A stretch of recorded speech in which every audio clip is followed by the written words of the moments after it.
শুধু আমার জন্য উঠে চলে এসেছে বা এই রকম কিছু করেছে বলেই মিষ্টি তা নয়, একটা মানুষকে মিষ্টি বলার পেছনে অনেক কারণ থাকে, তার সেরকম কিছু পজিটিভ জিনিস দেখেছি বলেই বলছি। আমার সমস্ত ব্রাইডরাই ভীষণ মিষ্টি, ভীষণ সুন্দর।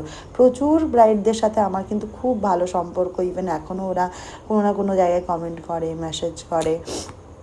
তো কিছু কিছু জন্য এরকম মনেই থেকে যায়, এমন কিছু কাজ করে। তো সে তার মধ্যেও ও একজন, ভীষণ ভালো লেগেছে। আর যাই হোক, তারপর তোমরা জানিও ওকে কেমন সাজানো হয়েছে। আর গরমের মধ্যে কাজগুলো করতে তো খুব কষ্ট হয়, তাই তোমাদের কাছ থেকে কমেন্ট পেতে খুব ভালো লাগে, যে একটু জানিও যে কেমন হয়েছে না হয়েছে কাজগুলো। তারপর ওকে ভালো ভিডিও ফটো আসার জন্য সুন্দর সুন্দর করে বলছিলাম এটা করো ওটা করো, ও কথা মতো সেগুলো করার চেষ্টা করছিল, বেশ ভালোই করেছে। এরপর ওখান থেকে খাওয়া দাওয়া করেছি, আগেই তো বললাম। আর তারপরে খেয়ে দিয়ে বেরিয়ে এলাম।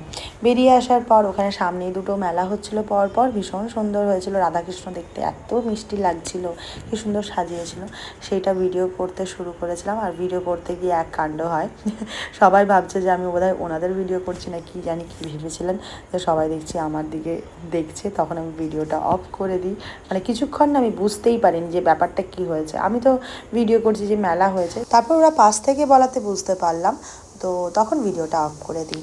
আর দেখো ফিরে আসলাম, রাস্তাটা কি সুন্দর লাগছিল পেছন থেকে। আর আমরা বাড়ি পৌঁছে গেলাম এর মধ্যে। তারপর বাড়ি ফিরে আমার ছেলের এত সুন্দর ঘর গোছানো দেখে আমার চোখ একদম সার্থক হয়ে গেল।